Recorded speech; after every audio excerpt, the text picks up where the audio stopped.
Fight Network site is Review of Raw for Monday night on USA. Now on the John and Wade, take the mic. Hello and welcome to Review of Raw. I'm John Pollock. He is Wei Ting, and we are about to get into Raw from Monday night in Oklahoma City. How are you doing, Wei? Pretty good. How are you?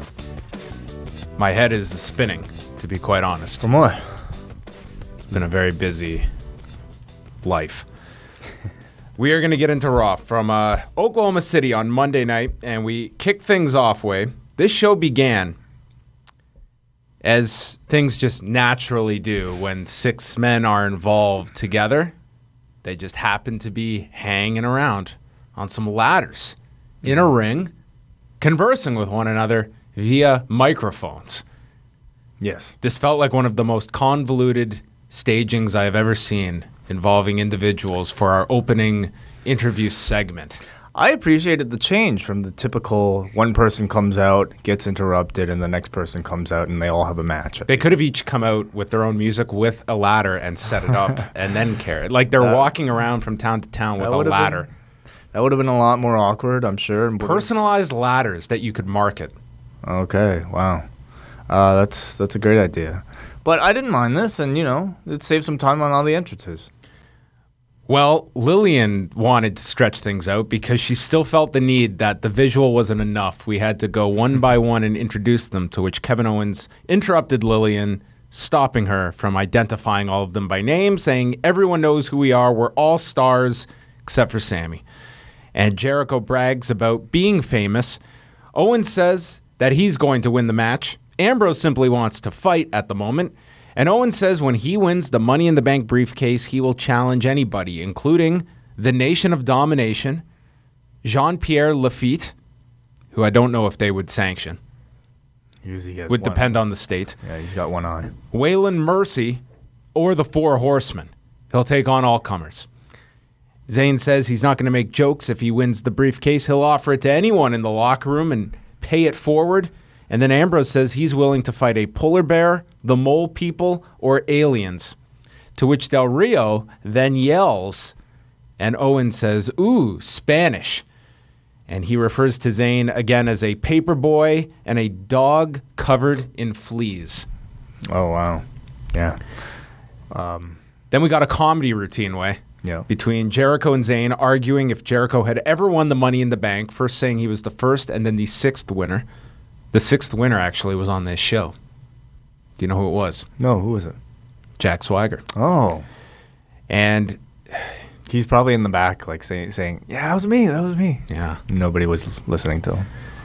It culminated in saying he wanted in Idiotville, to which Sammy responded, "Oh, your hometown." And Jericho said he's from Winnipeg. Eventually, they all fought. Yeah. And then coming out to stop the fracas was Teddy Long, a cameo from the former SmackDown general manager, who comes out and talked about SmackDown being the longest running wrestling show into a new era. He just absolutely murdered this line to the point that Michael Cole had to get the buzz term that SmackDown is given now later in the next segment, correcting him and calling SmackDown is the second longest weekly episodic television. Just as ridiculous, but at least it sounded like it was being properly delivered by Michael Cole than Teddy Long. He runs off this long stipulation match. I thought it was Vince Russo maybe that had interrupted this show. And then Stephanie comes out saying that didn't make any sense. Long makes his pitch to run SmackDown when it goes back to being live. And then Stephanie announces that Shane is on vacation, not here tonight. The crowd was upset with this. And Stephanie made singles matches with all of the Money in the Bank participants. Yeah, they were essentially portraying Teddy Long as sort of a parody of his typical character, which was sort of a parody anyway. The serious, credible general manager Teddy Long. No, not so much. But this was a Teddy Long cameo that I thought, if you're going to do a Teddy Long cameo, you should do a parody of it. A guy who comes out and just makes tag. He should have put on a lot of weight and come out as 1996 Teddy Long. Okay, yes. They could have done that. And they could have said since he's left his SmackDown post, he's just he's lost it. He's let it all go. Sure, why not? But, I mean, if you're going to do a Teddy Long parody, I like to see them have some fun with it. I thought this opening segment was fun. I didn't hate it. I enjoyed the comedy, and I think these guys have good chemistry with each other, talking on the mic. I think each person, save, I would say, maybe Cesaro, I think they all have kind of their own individual identity and their own characters. Cesaro, I would say, is still kind of trying to find it, in my opinion. But I think everybody has... Cesaro went to talk, and Jericho immediately cut him off. He got, nothing in. That I didn't really understand. But I think everybody kind of has their own thing. Dean Ambrose is just... He's been playing more of a cartoonish... I'm crazy type of guy more and more lately. He's the white R-Truth, basically. Is Mark Hunt going to have a red wagon of weapons that he's going to bring to the octagon with doubtful. him? No? Doubtful. And I think Mark Hunt is probably going to be taken a lot more seriously than Dean Ambrose was heading into Roadblock. But, I mean, I thought these guys were funny together. Well, I will say this. The most concerning part of this show for me, was Teddy Long. I'm praying...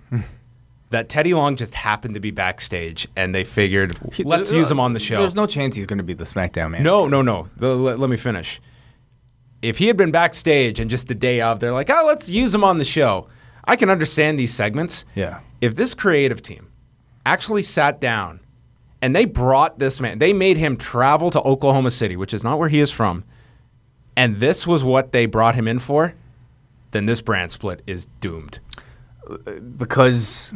If the people who thought of these segments with Teddy Long and flew him into Oklahoma City for these ideas, these are the people in charge of your brand split. Right, okay. These were some awful segments with Teddy Long, and he was completely useless on this show beyond the novelty of just...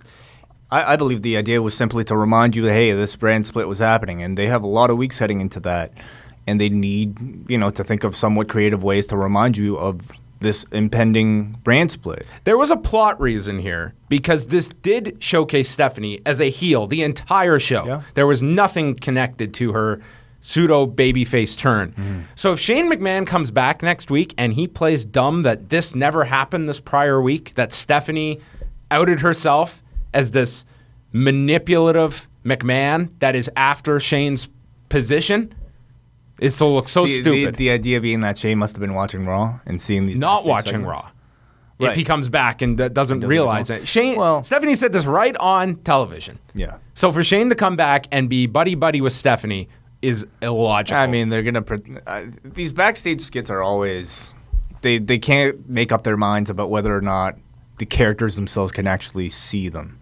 Sometimes they can when convenient, but sometimes they're completely Unlike Lucha unaware. Underground, though, the announcers always acknowledge what is going on. In Lucha Underground, when stuff happens backstage, they are never referred to. When someone comes out after setting up a match in the back, it's unexpected. The announcers don't know why this person is coming out. They make it clear they can't see what is going on. These are other segments that only the viewer can see. That doesn't exist in WWE. Mm-hmm. It's just something that exists in pro wrestling and probably nobody has really thought that much about, but they should. Each and every week, it's your chance to win a t-shirt from ProWrestlingTees.com. Simply answer the trivia question and tweet @LawRadio for your chance to win each and every Thursday.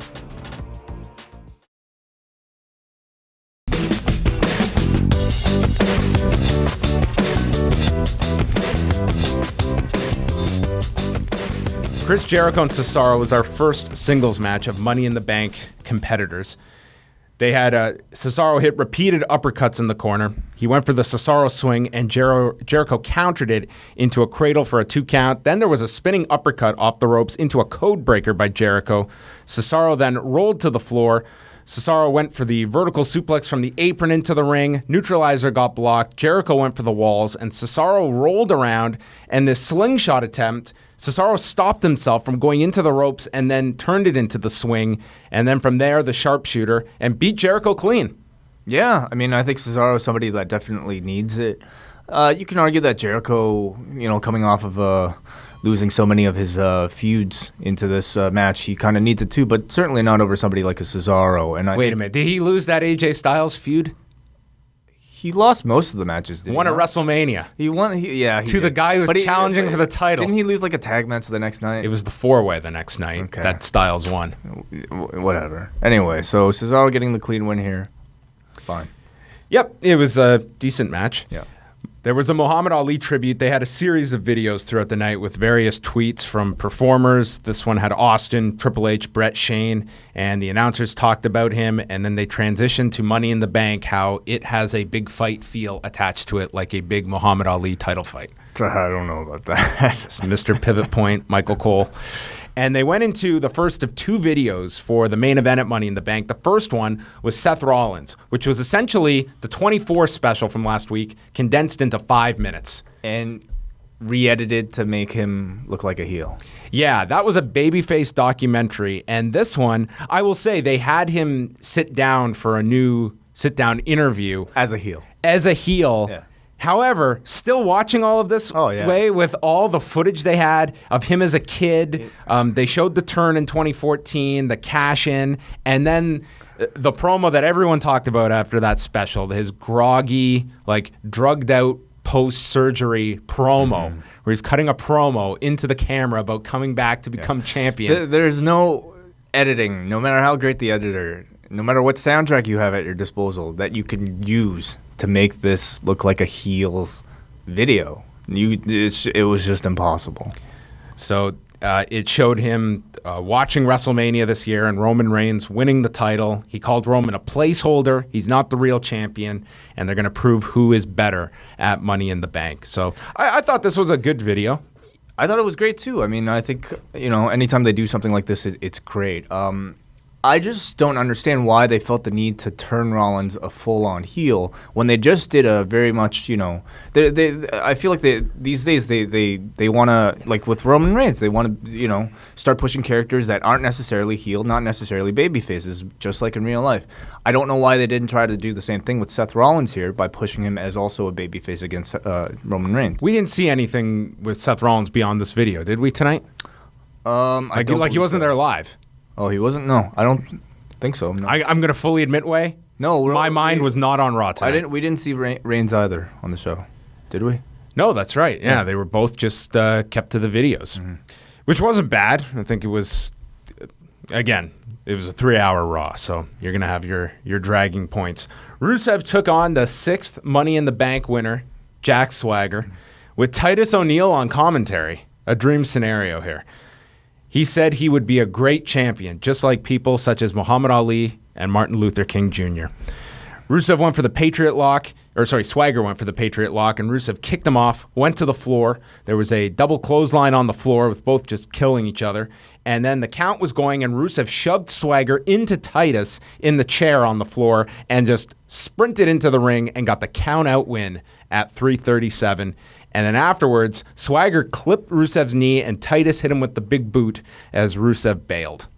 I thought for sure that they were going to go with Cena back with Rusev here to take the U.S. Championship. But with kind of Cena, tied up with AJ, it doesn't leave Rusev with a whole lot else to work with here. I mean, Titus.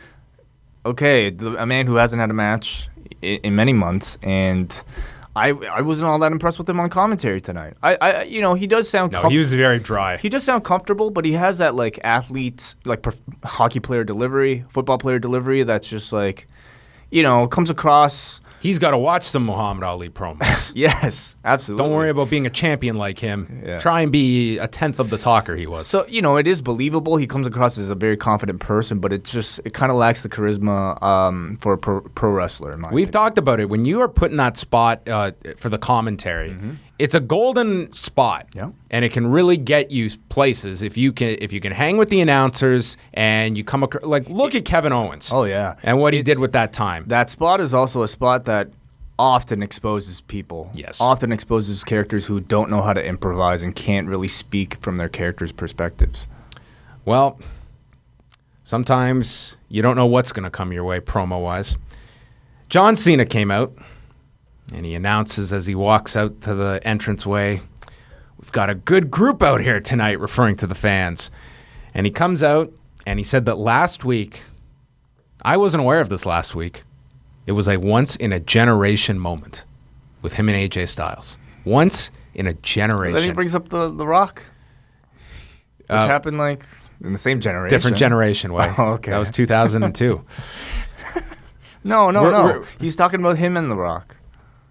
He said him with AJ. He hasn't experienced that similar reaction since he was in there with. Oh, I missed that line. Yeah. Well, that was even shorter. That was. It was a different generation. Well, 3 years ago. He gets a "Let's go Cena, Cena sucks" chant going, and he was so impressed with last week because last week they weren't chanting "Cena sucks." They were chanting "Let's go Cena, AJ Styles," and then the crowd chanted that. But then says, "Why, AJ? Why did you have to attack me last week?" And this match, we've got the Reigns and Rollins match, which is being promoted as a WrestleMania level main event. And then we have this match, which is now being billed as a WrestleMania dream match. Not happening at WrestleMania. They should just call this a WrestleMania level event. They should Money in the Bank. Why not just call it WrestleMania? Yeah. Call it have a toga party in Las Vegas. What would you call it? Like if you know how the UFC does UFC Fight Night. You could still use the UFC branding, but like in a lesser show. What would the WWE call it if they wanted to? WrestleMania. Wrestle Semi-Mania. Semi-Mania. Yes. Wow. Okay. Wrestle Co-Mania. Co-Mania? Diet WrestleMania? WrestleMania 0. They can do that. Comic books do that all the time. They go to number 0 and like stupid shit. Like They're really trying to hit this hard for you folks. Yeah. He calls out AJ and he wants to know why he took the easy way out. I didn't understand this because they had already announced these two are having a singles match. AJ did not take anything away. This dream match is happening. It's a singles match. He comes out. I suppose the easy way out to him would be, why did you need other people to, why did you need to threaten me with the help of other people rather than just face me yourself? Well, Styles, Anderson, and Gallows come out, and Styles takes a crack at his movie roles, calling them merely cameos. He says his cameos are very entertaining. His movies that he stars in might not be all that entertaining, but his cameos, referring to... What was that movie that he was in recently with Amy Schumer? Trainwreck. Yeah. Apparently Sisters. He was in that too? He was in that too. So apparently they were very funny. He insults him, stating that every time the bell rings, he gets... he says he can wrestle circles around him whenever the bell rings. And Cena basically says, I'm not impressed with your promo skills. Yeah. And these insults are as outdated as my jorts. He says Styles worked his whole career to get here to the WWE, showed up at the Royal Rumble and did nothing. Then he failed to become a champion and says since he's gotten here, he's been a bust. He couldn't beat Roman Reigns. Why does he think he has a prayer against him? I thought this was the low point of the promo, but then AJ continued. He says he can go anywhere in the world. There are people with open arms that will take me back. And Cena asks why it's not one-on-one and instead it's him against the club. So AJ says, because when guys like me work with you, we get buried. And these guys are here with the shovels as my insurance policy so that my head stays above ground. So what does that mean in a pro wrestling sense? Pro wrestling, what the hell does that mean? Great question. I don't know what it means. When I compete in a match with you, guys like me get buried. What would burying mean? Buried alive match, maybe, that they're building to. Yes. For WrestleMania. Yes, right, okay. I imagine maybe a child would have that type of logic. I mean, I think AJ here, he knows his audience. He is the guy who's the hero to the smart marks, the internet crowd. So I think his promos... Don't always assign the promo material to the guy's mind as if these are his words necessarily. Right, well, whatever. This was a stupid promo, and this match... I didn't like this at all. Wait a second. I mean, I thought AJ's delivery was really good. I mean, I think he sounded totally confident and I think has a lot of potential as a heel in this run with Cena. Maybe the actual words, once you kind of really think about them, aren't really kind of that fleshed out.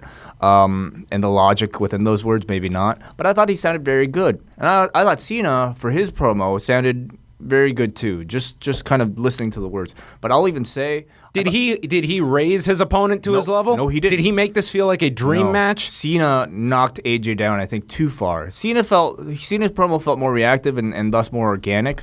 And AJ maybe came across as more pre-scripted, and so it didn't feel like AJ was necessarily answering Cena's challenges.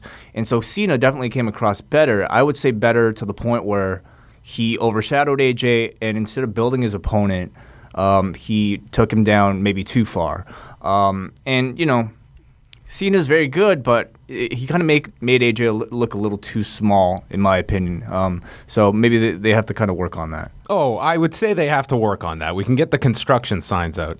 This to me would be the equivalent of when Rock confronted Hogan in Chicago and said, the only reason these people are reacting is pure nostalgia to what you were, not what you are, because we know that you are a shell of your former self. Your company went out of business. You had a big part. This was when The Rock was babyface or heel? This is when The Rock was a babyface, and they set up the WrestleMania match. Okay, yeah. And stating that you are no longer the draw you once were, and WrestleMania might tank if you're a part of it. But they didn't do that. Instead, they made that feel like the biggest match in the world. And last week, they did a great deal with these two last week. They had a real buzz to these two facing off for the first time, and they just totally negated AJ Styles in this promo here. There was no value to positioning him as this bust. Best case scenario is AJ Styles, this worthless bust, beats John Cena. And I don't think that helps anybody. I don't think this kills the feud. I don't think it negates what happened. Didn't help it. What was the point of this? The point of this was not to just. The point was to get these two talking and make you feel that, you know, these guys hate each other and tell you the reasons why they hate each other. I don't think it negated what happened last week. Maybe it didn't do wasn't as beneficial as it could have been, but I still feel like this feud and this match is very much people look forward to it. Well, again, explain to the fan why they should be excited about this when he just ran down that you've lost all your big matches. You lost to the champion. Yeah, I thought AJ why should I be into this? I definitely think Cena kind of went too strong and didn't show enough fear, didn't show enough, threat against AJ. But let's move on. Catch all of our podcasts daily up at FightNetwork.com. You can also subscribe to Live Audio Wrestling on iTunes and listen through the free Stitcher app.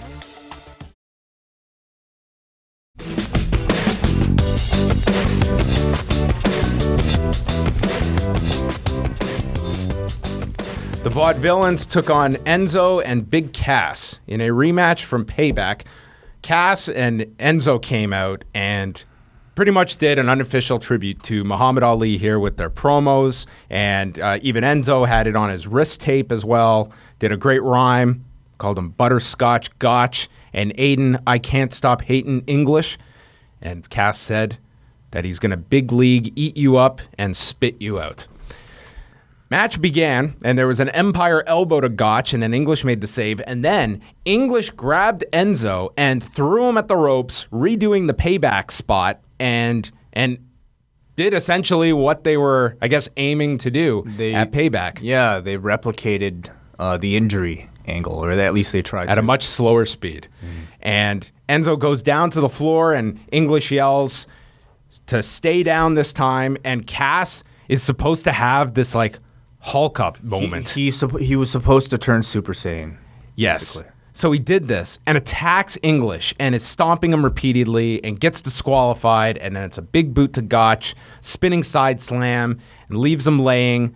But this got very little reaction, and it was tailored to be a massive, like, Cass snaps. Oh, I'll tell you. I mean, I think part of the reason, first of all, this crowd itself was a bit of a tougher crowd tonight, I felt. But well, this was only the beginning of the second hour as well. In general, I thought they were tougher. But I just think that trying to replicate something that was very real, a very concerning injury, I think maybe turned off some of the people here. First of all, you could tell that it's fake, it's tough to get into that way.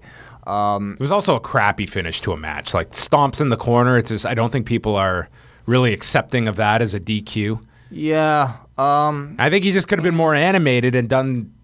This just could have been done differently, I feel, and you could have achieved the same thing. Yeah, and when you think about it, it's a rather kind of like a 80s type of, like it's a spot reserved for Hulk Hogan to Hulk up, and maybe in 2016 didn't really work here. Sami Zayn's in the locker room, and Tom Phillips interviews him and asks him if he is the underdog in this match, and I guess Zayn hasn't seen the lines yet. And ADR walks in, says he can beat him, calls him a paper boy again, and said people like you don't become champions, men like myself do, and that Sammy's dream is Alberto's reality. Then we got more tweets on Muhammad Ali, and Stephanie was on her phone when Teddy Long dances his way in. So at least we got some dancing member of authority this week with Shane on vacation. Long comes in dancing to his own theme music that he's playing off of his phone and asks if Stephanie asks if she's on an episode of Swerved. The organic nature of how they work in these WWE network shows is just to be applauded. It's just so natural. Yeah, it's like, your analysis on Fight News Now. Maybe we can be on an episode of Ride Along together. She talks about the tag division is brought up, and Teddy suggests having a fatal four-way match on SmackDown for the tag titles, and Stephanie asks how he got through security. He brings out money to show her how he gets through things, and then shoos Teddy away, and then she calls the marketing department to set up a fatal four-way for SmackDown, and I guess the marketing department wasn't quick enough because they didn't get a graphic for this later in the show with the other SmackDown matches. Didn't she make the Money in the Bank match here, or was that made? She made the Money in the Bank singles match. matches? No, the tag. She called to make the tag. I thought that was for SmackDown. I think it's for Money in the Bank, and they showed a graphic for it. Oh, then I really screwed up. I didn't get the call from the marketing department. And the idea here was that Stephanie stole Teddy's idea. Yes. And took credit for it, yeah. Sami Zayn took on Alberto Del Rio. Not a very lengthy match. Zayn started off with a tilt-a-whirl head scissors and then a moonsault off the barricade on the floor. Del Rio then stopped the haluva kick, and there was a running enziguri by Del Rio. Zayn got placed in the Tree of Woe, and Del Rio finally climbed up, and Zayn tried to escape by grabbing the ropes to push him, to hold himself up, and then for a couple seconds, he's like, I don't know if I can do it, but I'm not going to let go, and he took the double foot stomp, and Del Rio killed him with this thing, and pinned him. Man, I hate that move. It's such a stupid move. Why? It's a move that makes no sense. And I know we're talking about a show that involves a dude running back and forth and dropping an elbow, or a dude doing a worm and then delivering a chop. Yeah, but this, I don't like it, man. Why can't he drape him across sideways like what Sasha does for her knee drops? Yeah. But I guess that would be stealing Sasha's thing, so I don't like this double stomp at all. You can check out The Law's YouTube channel at youtube.com/liveaudiowrestling. Subscribe for all of your free videos, including Ask Away, interviews, and much more.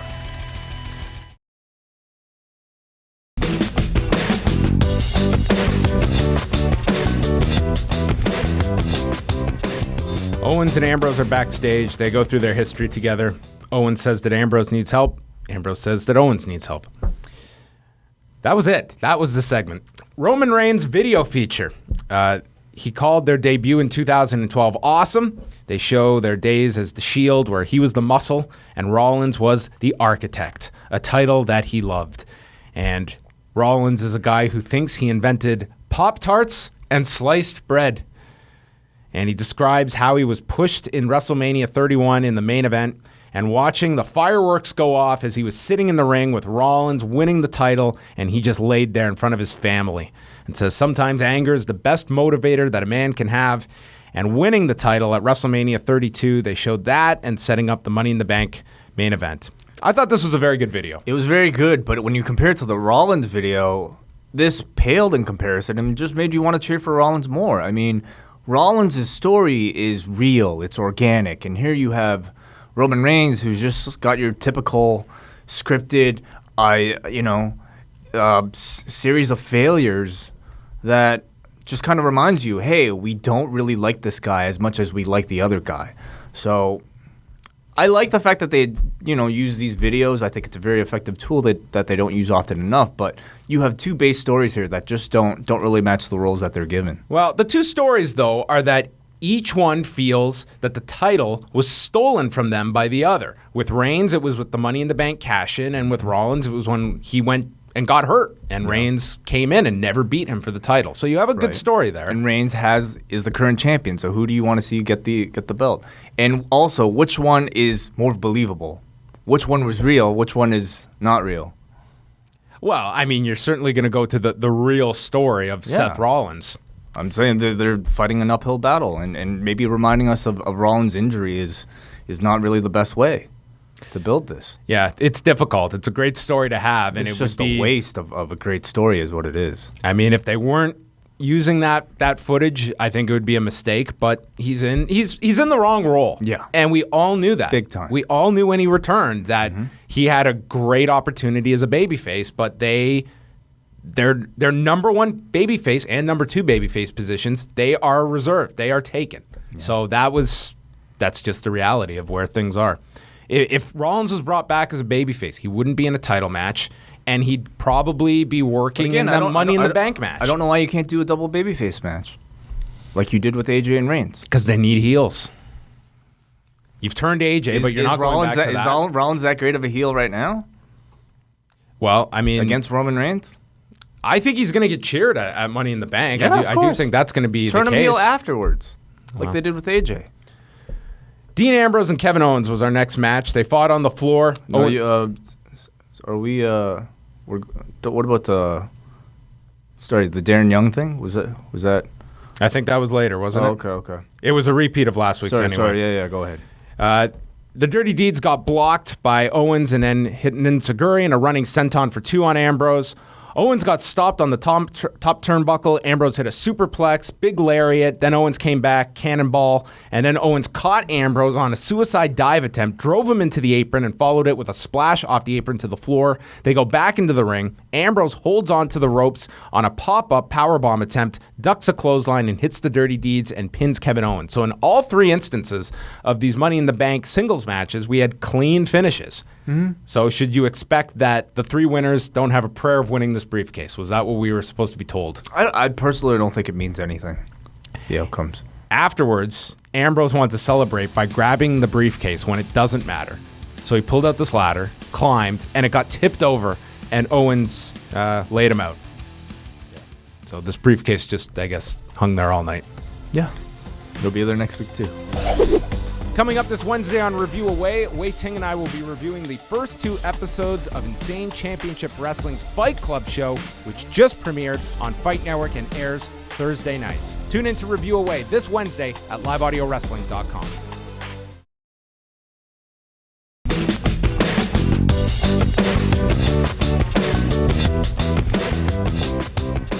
Then we got your big Bob Backlund, Darren Young spot, which aired on SmackDown last week, where it did. Darren Young just has to walk places. I hope he has a Fitbit. So they pre-tape these, like, obviously weeks. The new ones have been. I think every week they put the new one on SmackDown and it replays on Raw. You telling me they don't even take the effort to make a new one for each show? I mean, these don't exactly look like they take a lot of time to do. Okay? Wait, you got to put an emphasis on SmackDown. They're going live in July.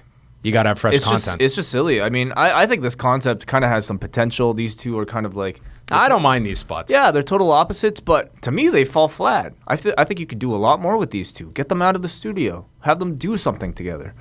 You know? Show this guy walking. Show this guy walking to the next town with Bob Backlund in a truck next week. You've got ADD, angle deficit disorder. Charlotte and Dana came out, and they replayed the Ric Flair angle from a few weeks back, and Charlotte says she's sorry. But no one knows what it's like to be on top like she is at this moment. She said that Rick is dead to her professionally, but not personally. She still wants to, in this order, celebrate Christmas and work out with him. 1 and 2. And then Natalya comes out, and Becky Lynch, apparently, maybe July 19th is the brand extension, but Becky Lynch has already had her extensions because they were insane here. She had some like blonde. She kind of dyed her hair half blonde, half orange. Yeah. Yes. She had big hair tonight. Yeah. Charlotte says that E should do a reality show on Natalia's train wreck of a family.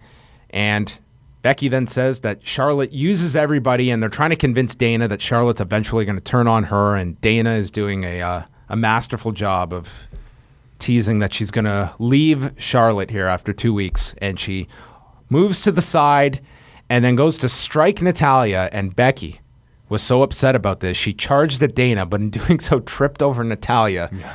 And we had a very awkward brawl involving these four. And it ended with the cradle shock to Becky and a dragon sleeper applied by Charlotte to Natalya, leaving the babyfaces laying. Brawl was very awkward because of the trip, and also because the swerve was just very poorly done from Dana here.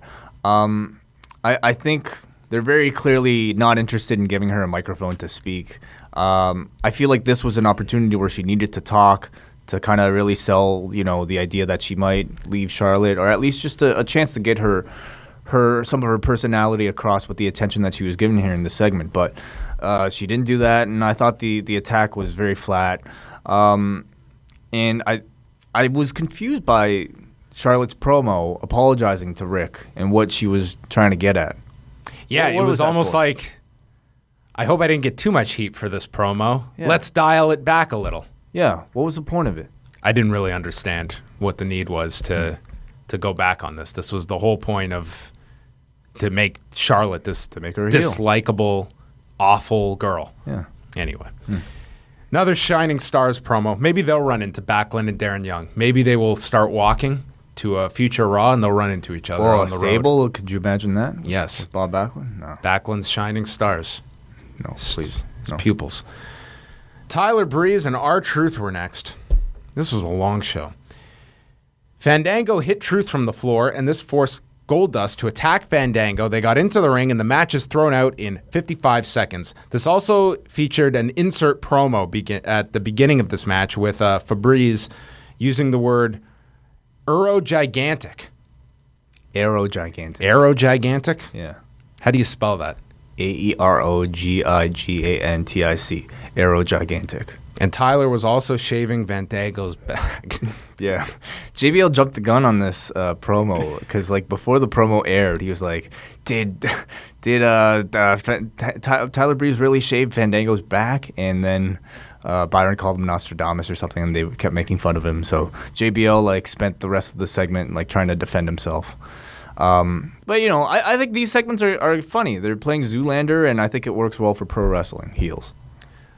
I want to be honest. The last 90 minutes of Raw, I was paying so little attention to Raw when all the news was coming out.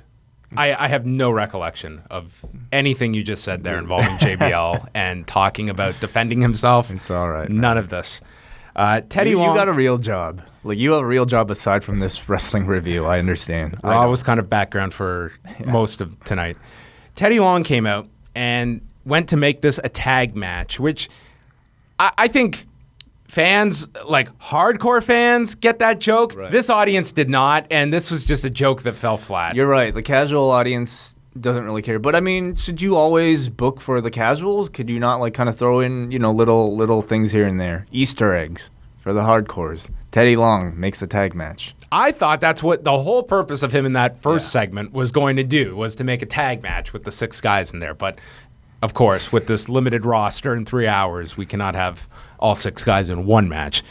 Long gets escorted out, and then backstage, Stephanie comes up to him, calls him old and pathetic, and just dances around. And Vince McMahon wants someone intelligent, young, vivacious, and with business acumen to run SmackDown. It won't be Shane, it will be her, and to get the hell out of my building. And poor Teddy walks, and maybe we'll never see him again. It was definitely a heel Stephanie.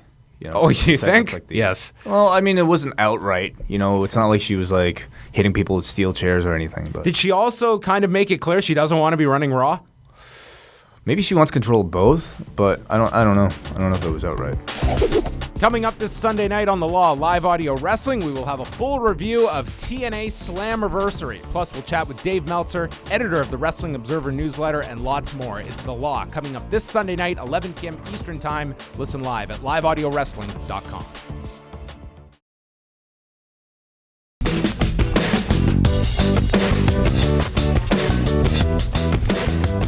There's a video feature, again, on Muhammad Ali, and this was kind of the extended tribute where they showed a lot of different highlights, his interaction with Gorilla Monsoon, the Wide World of Sports clip with the airplane spin, his various promos, WrestleMania 1 appearance as the referee. So a nice feature, and they did a lot on him. Can you tell me about that Gorilla Monsoon interaction, which they called a match? But was it an actual match or was it just an angle? Yeah, it was just an angle where he got involved, and then it was the airplane spin. And it was just a great visual, right. And it got on Wide World of Sports, and it was just here's. They kept calling it a match. That these two. Yeah, those two didn't have a match. Right. Muhammad Ali did. He was doing like the warm up before the Inoki thing, and just.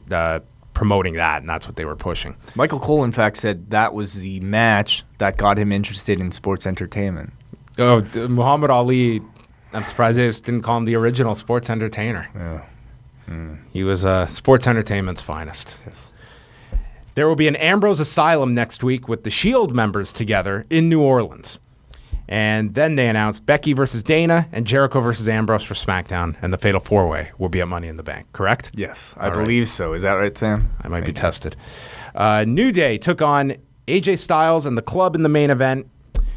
We pretty much did a repeat of SmackDown, where the New Day came out and made all their different club jokes.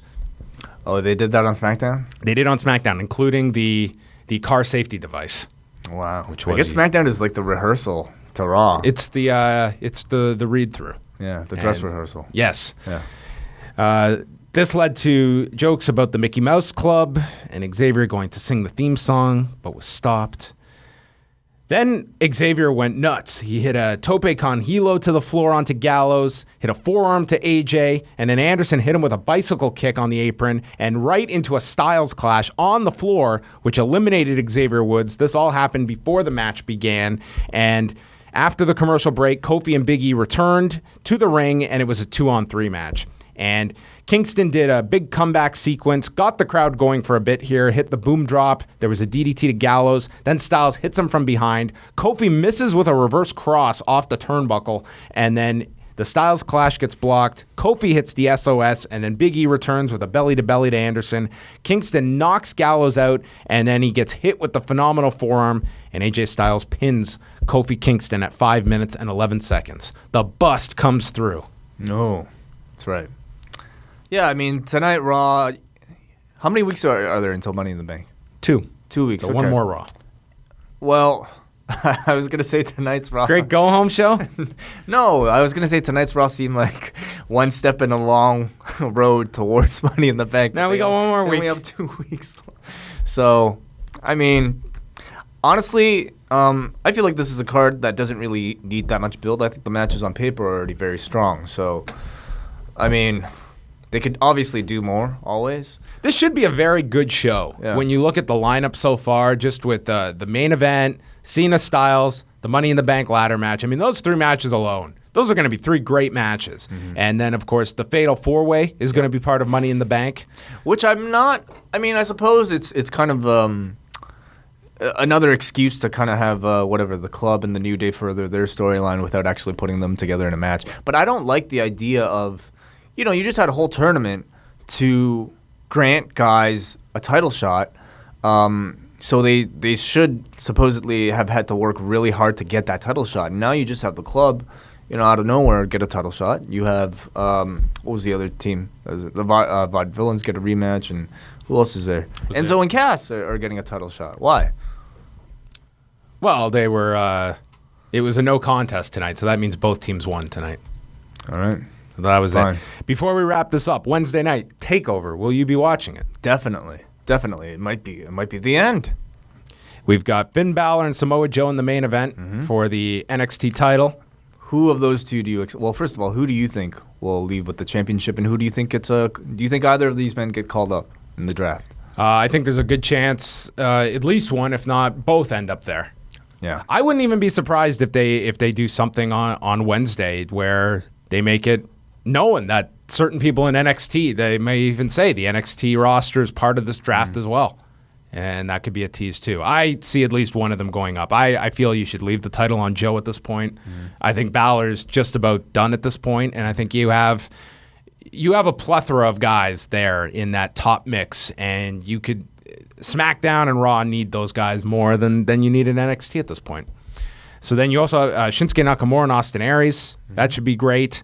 Asuka and Nia Jax, and the debuting Andrade Cien Almos, the former La Sombra. Oh, wow. A very Cool. chantable name against Ty Dillinger. Sure. I've already forgotten the name. Say that name again. Andrade Cien Almos. Andrade Cien Olmos. Sounds very romantic. Yeah, sounds also like a name that probably won't last too much longer.